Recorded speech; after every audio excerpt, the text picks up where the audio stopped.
what happened on January 6th? There's so much that we're hearing in the news. There's a lot of fake news about this. There's a lot of information that we don't know what to believe. And so we're fortunate enough to actually know quite a few people who are actually there at this rally on January 6th at the Capitol. And we're lucky to have a few of them with us here. So you guys can unmute yourself. We've actually are so honored to have former U.S. Congressman Kerry Bentivolio, who was there. And Kerry, I was actually watching your live feeds while I was watching that rally on television, and it was very interesting and amusing, the comments you were making. Steve Perry was there. He's our treasurer, a longtime member of NORC and board member. And Steve, I know you were there. And Braden, hopefully you're on board now. If you guys can, Braden. Yeah. Braden, how do you pronounce your last name? I don't even want to try. Jacobazzi.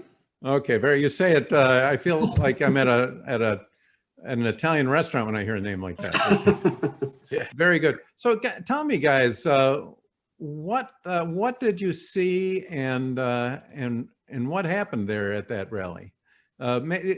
Congressman, maybe we can start with you, and I'm going to look for that picture that you you sent right here. We're gonna. Thank you for having me on. And yeah, it was kind of interesting. If you picked up on my live feeds, you know, I enjoyed every minute of it.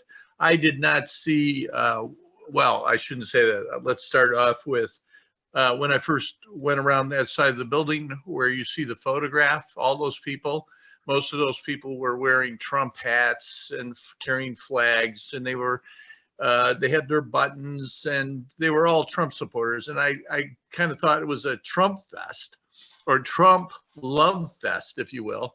They were the senior citizens, there were families with kids in tow. And then I got to the middle where if you remember, if you're looking at the Capitol, you see that big blue sign that says Trump Pence. It was a flag that was draped in the Capitol there. And in front of me, I noticed there were about 5 well-dressed, I'm not saying in suits, but in casual well-dressed. They looked professionals, like, you know, they had good haircuts. They were all around the same age, and they're all talking on their cell phones, and they were yelling at the Trump supporters, "Why are you going home? You should be attacking the White House or the Capitol. You should be going in there and tar and feathering." And I'm going, part of me says, yeah, there's a few people I'd like to tar and feather in there. But for the most part, they were instigating. And unfortunately, my phone battery went dead. And so, but they saw me. And I picked up my phone and pretended like I was going to photograph them. And they turned their backs on me, almost as if they were in a military unit and somebody said about face. And they did that. I went around to the front of them to take their picture about 20 feet away. And again, they turned their backs on me. They didn't want their picture taken. So when I came home, I heard all this stuff about people breaking into the Capitol building, and it was a riot. And I didn't see any of that. Quite honestly, I did see the fence was taken down. I found out later that it was bust-in Antifa folks. I did see the Capitol Hill policemen marching towards the Capitol to, you know, reinforce the people that were there. And I thought it was in anticipation of something that was about to happen or could happen. But I didn't believe that these people were capable of doing that kind of thing. It's not the type of people you would think. Now, before I went out there, as a former member of Congress, I have the right to be on the floor. I can't lobby or vote, of course, but I can be on the vote. And I wanted to be on the floor to watch the vote and be inside the building. And the Capitol Hill policeman said because of COVID, I wasn't allowed to be there. And I kind of pressed the issue respectfully, of course. And he went up to the officer of the Capitol Hill Police on that floor, and he happened to be talking to Nancy Pelosi. And Nancy Pelosi heard the question, turned and looked at me and pointed and said, especially him. So, and they asked me politely and respectfully, of course, to leave. You know, I So think, I think, Kerry, that you can wear that as a badge of honor if Nancy Yeah, Pelosi said well- especially him. We'll have to make up a T-shirt for you that says especially him on it. Yeah, especially him. Yeah, Nancy Pelosi, I got to tell you, I got to talk, well, I shouldn't say I got to talk to her. I tried talking to her. You cannot carry on a conversation with that lady on any specific issue. Seriously, I'm really upset with the type of people we put in office. I really am. You know, I got there and I like to think I used common sense, right? And it was the left, though, likes to accuse us of the very things that they're guilty of. And so does the right, for that matter. But I got to tell you, I loved every minute of it. There were people there with their kids. They were buying hot dogs and you know, lunches at the mobile kitchens that were put there. Most of the people were smiling and excited to be supporting their president. Somebody asked me, well, how many people were there? If you look at that photo, I have no idea how many people were there. I didn't count them, but I got to tell you, that's more people than I've ever seen on the mall. There had to have been at least 1.5 million people there. I mean, look at that. And on the other side of the Capitol, there was a smaller group, and I would say probably about 4,000 or 5,000. But that picture right there tells you that if those people wanted to riot, you would see DC burning as far away as LA, California. I'd like to, you know, and that's a good point. And I'd like to bring in our other panelists here, Braden and Steve. I mean, you guys stayed, you heard the president's speech. Did he say anything that incited you to want to go and break into the Capitol? That's so absurd. Um, Okay to that. We were up on the hill. Basically, I was up towards the Washington Monument. I couldn't hear about every other word because of the wind and the sound system was so poor. I don't think they were expecting that many people there. And my thoughts were exactly like Kerry's, but if we wanted to storm that place and take it over, there was plenty of people to do it. Yes, sir. They wouldn't have had a chance. There were some weird things that I noticed when I was there. Basically, before he spoke, there was people walking down towards the Capitol. I mean, they had started to file down towards that direction. And Steve, you took this picture, right? yeah, that's when we finally got down close to it. I was probably 50 people back, at least. I was a little bit closer than that when I was up there. And one of the things I noticed was we were only there maybe 20 minutes, something like that. I mean, there were so many people there, and nobody outside really understood what was going on inside because of just a number of people that were there. And they'd have the flash bombs go off, and you could hear them, and people were cheering because they thought it was fireworks. It was just an unusual group. I mean, I remember on the way up to the Capitol, there was somebody had erected a gallows over there, and they put artwork. This is artwork on it. Why they did that, I don't know. But one of the things I did notice while we were standing there was every once in a while, about two times that I know of, there would be a group of guys come out. They're all dressed in black, and they had their arms on the shoulder of this one guy that was pushing through, and he'd say, we got a person with a heart attack here, heart attack, emergency, we got to get out of here. And so they file all out, you know, and then so those are the guys that were instigators, I think. They left. They got the heck out of there. So that you could see the Trump supporters, although you could go down to the corner and you could buy a hat or a flag or anything you wanted on the street.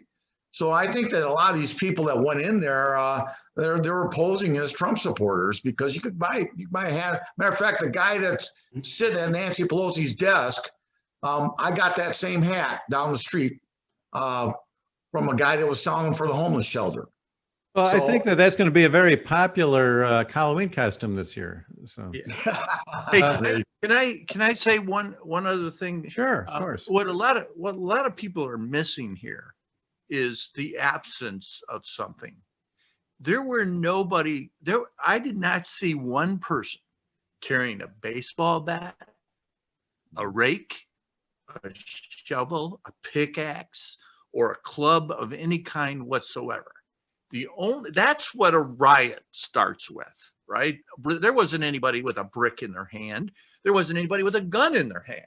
All, as you can tell in those pictures there, those people in those pictures were carrying the American flag. They were there to support the president that was cheated out of an election.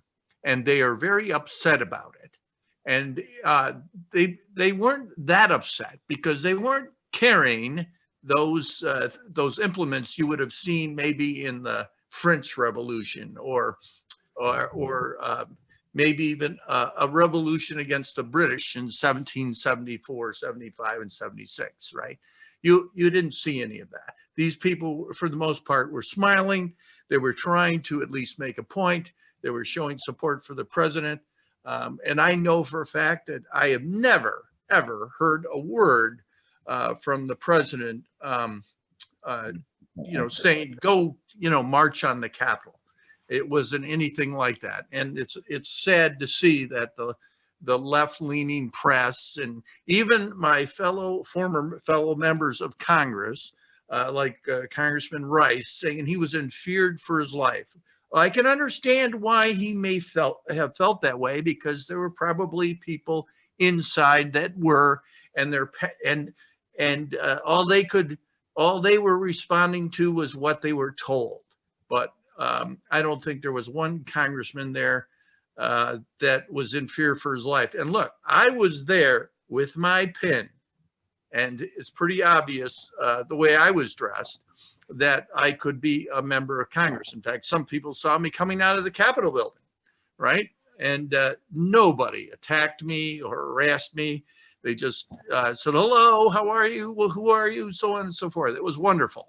Harry, you made a point earlier. You said something about you felt that Antifa was there. There was and other groups were trying to incite some sort of this violent attack. Did you actually hear or see something to make you believe that, or is this just? Yes, as God is my witness, sir. I don't know if who they represented, but the five guys I was telling you about, they were telling people, they should storm the Capitol. He's not my president. Why is he yours? He's never done anything for me. I was there with Chris Wolf, and I should have invited him because he was there when we saw the Antifa folks.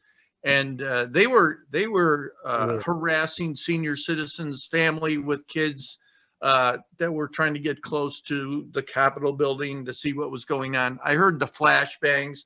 I thought it was firecrackers. Everybody did. That was what was so funny. They were cheering. Yeah, they were. Did any of the other guys that were there? Did any of the other guys, Braden, Steve, did you ever see anything to make you think that Antifa, BLM, or other groups were there trying to incite some sort of violent action?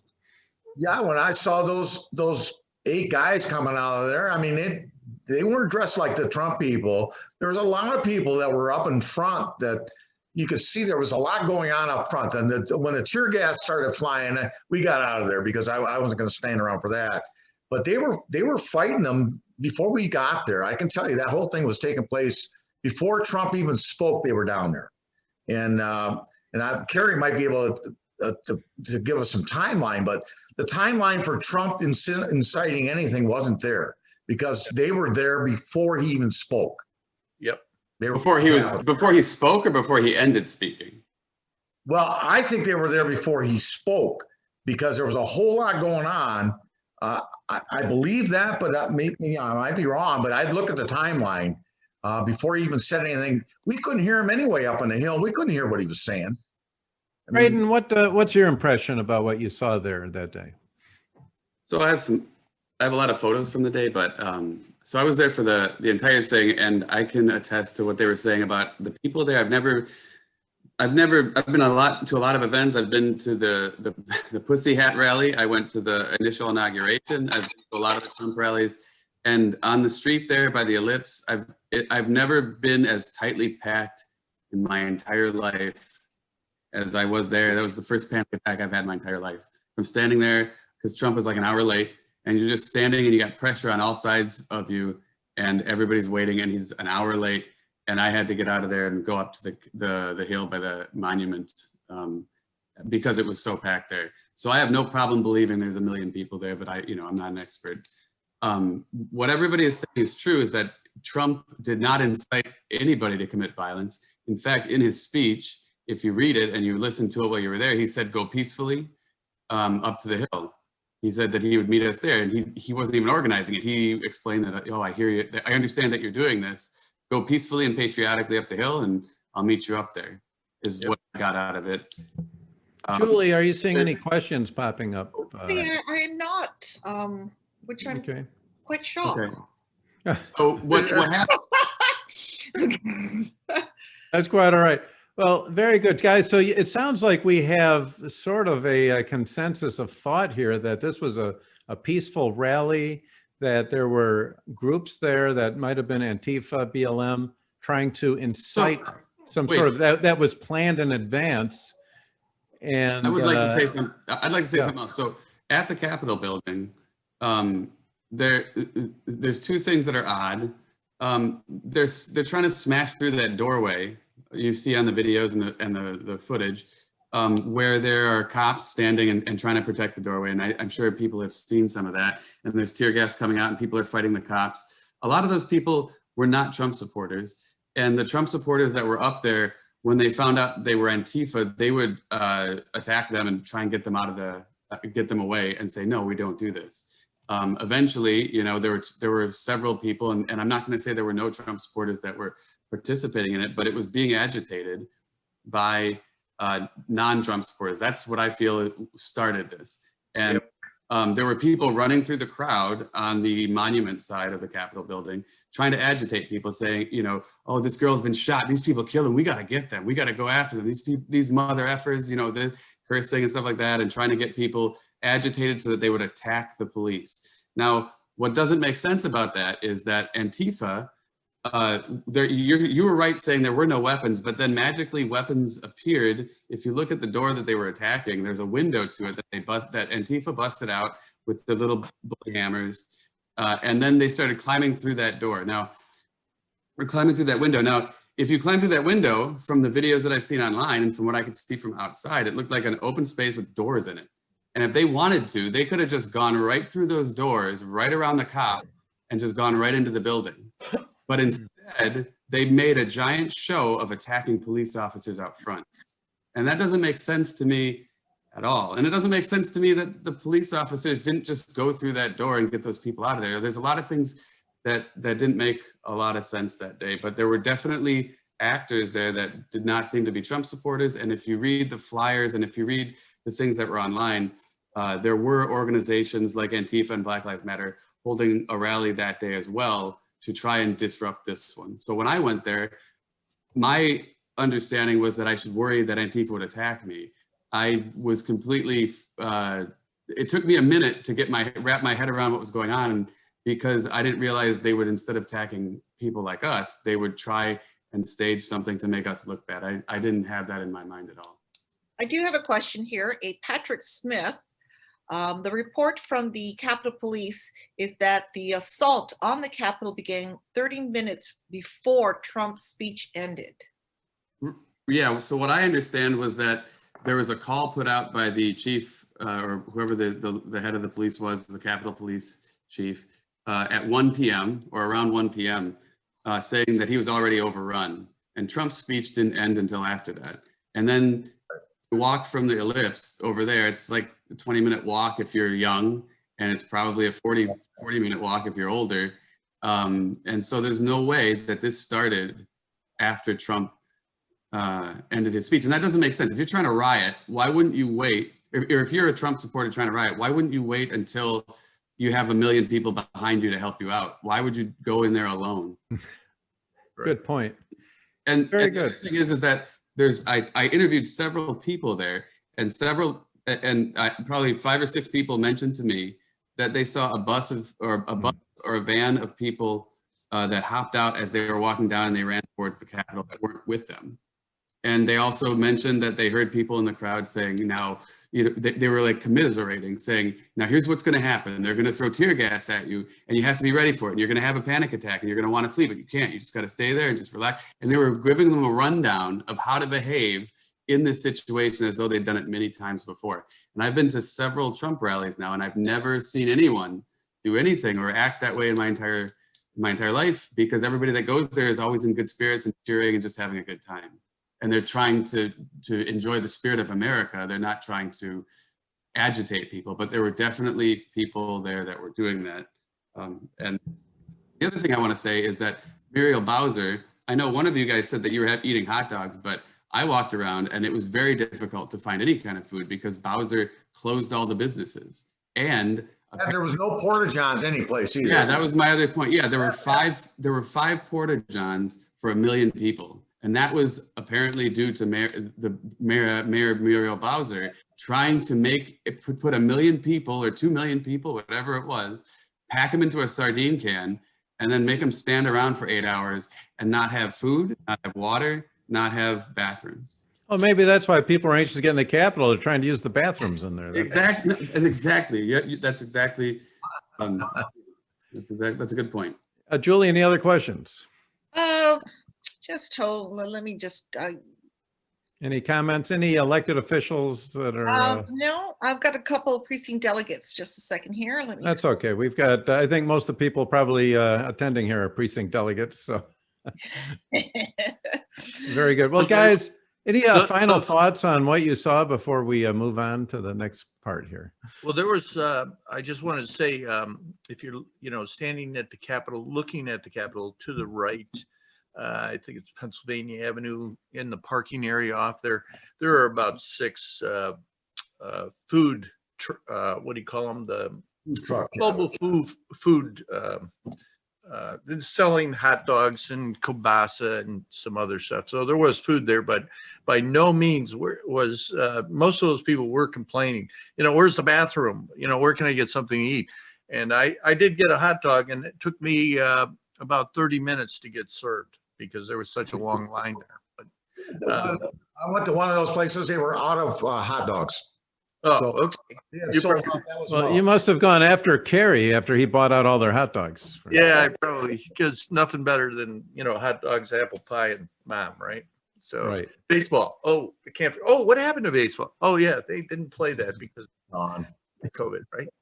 Oh, yeah. Well, I got to tell you, quite honestly, those people that were there that I saw, none of them had any, gave me any indication that they would attack the Capitol building. And it's a shame how it's being misinterpreted, but that's their plan. I'm expecting sometime between now and the fall, we'll have another false flag.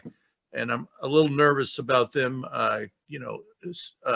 wanting to come after our guns because of some thing that they orchestrated behind the scenes. But I think it's going to fall back. Another strange thing, Kerry, that we're seeing, there's more than 10,000 National Guard troops in the Capitol now. And is that all for optics? I mean, obviously there's appears to be no threat there, but yet they're continuing to maintain the Capitol is actually under siege by the National Guard right now. Yeah, that's really, that makes me nervous. I don't remember ever seeing that even back in the 60s. Now that's giving away my age, but during the, I just don't understand why there's so many National Guardsmen there. I honestly don't, unless they're going to arrest some of those people in Washington, which should be arrested because, they're, it seems to me, in all honesty, that the world's upside down. What used to be right is now wrong, and what's wrong is now right. And maybe they should arrest, because there sure are a lot of criminals in Washington, D.C. Yes, indeed. Well, guys, I want to thank you very much. Congressman Bentivolio, it's always a distinct privilege to have you on board with us. Steve Perry, thanks for joining. I know you do so much for NORC. And Braden, thank you for joining. And this was all very informative. And I think that it's important because at this moment in time, there's an impeachment going on over this. That there's so much that this is being leveraged for political purposes. It makes you wonder if it was something that was planned in advance in order to move forward on somebody's political agenda. I don't know. There was a lot of times when I looked at some of the videos that came out after, and you see the Capitol Police standing by a door, just kind of talking and looking at their phones, and people just streaming into the Capitol door, into the door of the Capitol. And you go, well, that didn't make any sense at all to me. It's like they invited them in. Yep. And Yeah, it's very suspicious. Hopefully there's a good investigation.